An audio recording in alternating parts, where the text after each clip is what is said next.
நான் மாறாது என்பதை நான் தெளிவாய் உணர்ந்து கொண்டேன். அந்த மாறாத இயேசுவின் அன்பின் மேல் முற்றிலும் நான் சார்ந்து வெற்றியும் கண்டேன்.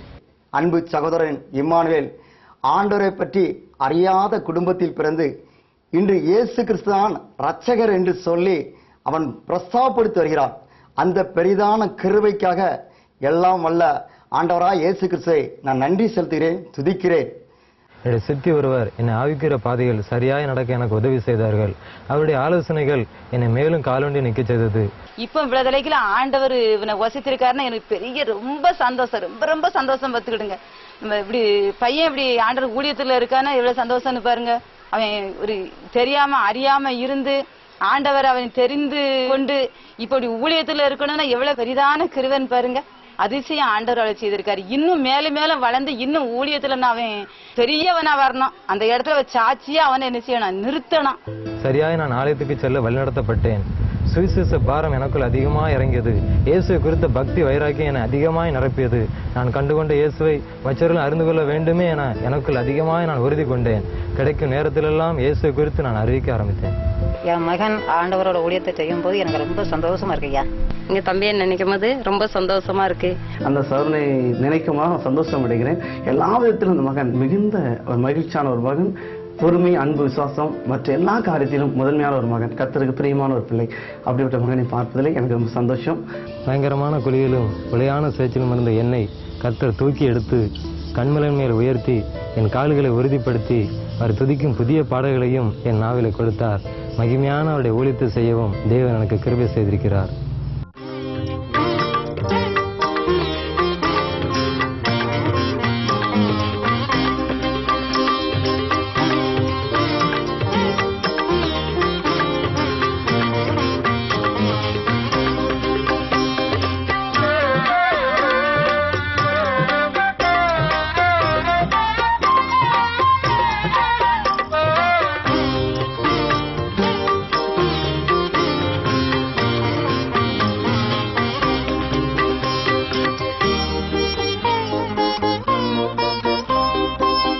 இஸ்ரவேலே பயப்படாதே, நானே உன் தேவன்.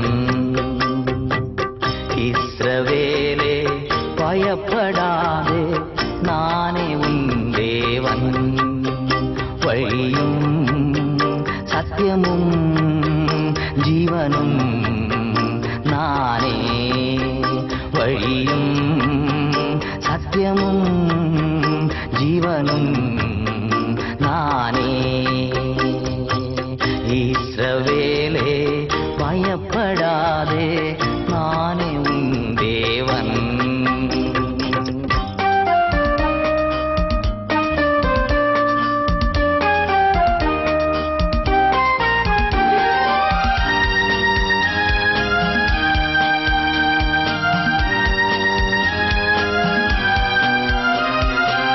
உன்னை நானே தெரிந்து கொண்டேனே மகனே,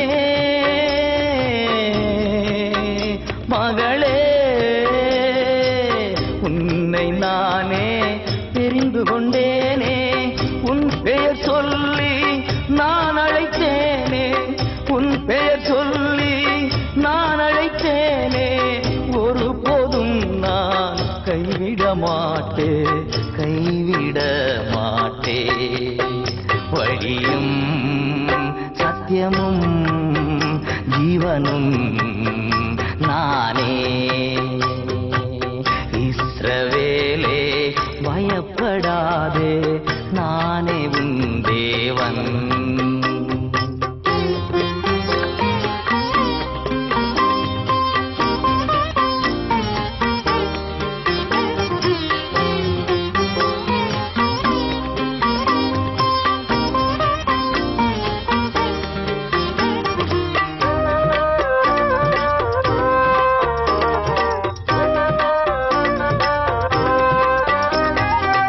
தாய் மறந்தாலும் நான் மறவேன் மகனே, மகளே. தாய் மறந்தாலும் நான் மறவேன், உள்ளங்கையில் தாங்கி உள்ளேன். உள்ளங்கை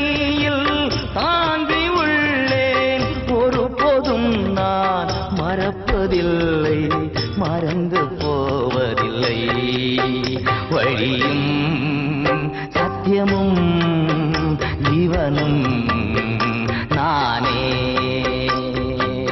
இஸ்ரவேலே பயப்படாதே, நானே உன் தேவன்.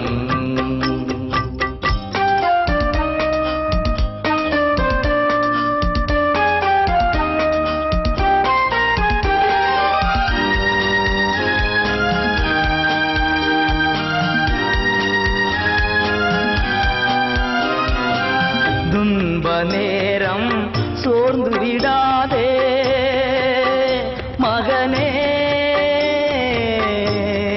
மகளே. துன்ப நேரம் சோர்ந்து விடாதே, ஜீவ கிரீடம் உனக்கு தருவேன், ஜீவ கிரீடம் உனக்கு தருவேன். சீக்கிரம் வருவேன், அழைத்து செல்வேன், எழுந்து வழி வீசு. வழியும் சத்தியமும் ஜீவனும் நானே. இஸ்ரவேலே பயப்படாதே, நானே உன் தேவன். இஸ்ரவேலே பயப்படாதே, நானே உன் தேவன்.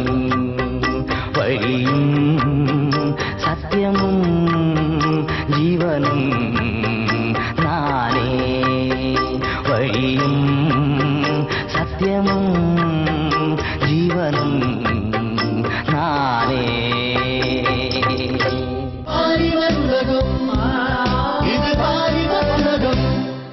கிறிஸ்துவுக்குள் பிரியமான என் அன்பு வாலிப சகோதர சகோதரிகளே, இயேசு கிறிஸ்துவின் இனிதான நாமத்தினால் என் அன்பின் வாழ்த்துக்கள்.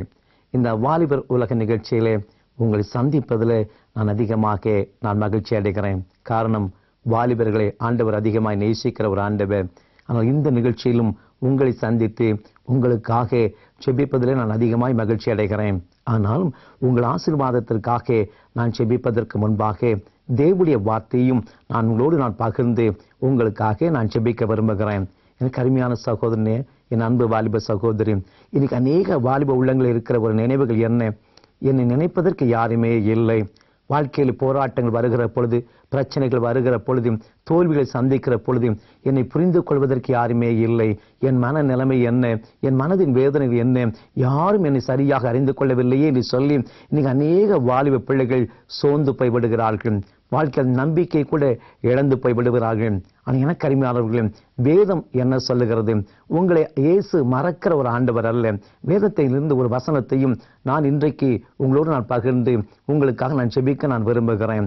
ஏசாயா 44 அதிகாரம் 21 வசனத்தை உங்களுக்காக நான் வாசிக்கிறேன். யாக்கோபே, இஸ்ரவேலே, இவைகளை நினை, நீ என் தாசன், நான் உன்னை உருவாக்கினேன்.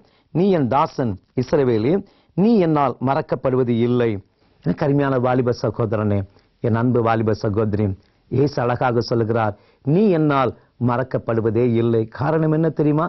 அவர் தான் உங்களை உருவாக்கி இருக்கிறார். இந்த உலகத்தில் ஆண்டவர் தானே உங்களை உருவாக்கி வைத்திருக்கிறார். அவர் உருவாக்கின தேவன் உங்களை மறப்பாரா? நான் உன்னை மறப்பது இல்லை. உன் தாய் தகப்பன் உன்னை மறந்தாலும் நான் உன்னை மறப்பதே இல்லை. உன்னை என் உள்ளங்களை நான் வரைந்து வைத்திருக்கிறேன் சொல்லி ஆண்டவர் அநேக ஆசீர்வாதமான வாக்கு தத்தங்களை நமக்கு கொடுத்திருக்கிறார். ஒன்று சரியாக நீங்கள் அறிந்து கொள்ளுங்கள். உங்களை மறப்பதற்காக அவர் கல்வாரி சிலுவையிலே தம்முடைய வாலிப ரத்தத்தை சிந்தவில்லை. இயேசு தம்முடைய வாலிப ரத்தத்தை சிலுவையிலே உங்களுக்காக சிந்திருக்கிறார். எதற்காக? உங்களை மறப்பதற்காக இல்லை. பிரியமானவர்களே, எப்பொழுதும் உங்களை நினைவில் வைத்து உங்க வாலிப நாட்களிலே ஆண்டவர் உங்களை ஆசீர்வதிக்க விரும்புகிற ஆண்டவர். அடுத்த ஆண்டவர் சொல்கிறார், மகனே, நீ என்னால் மறக்கப்படுவது இல்லை. மகளே, நீ என்னால் மறக்கப்படுவது இல்லை.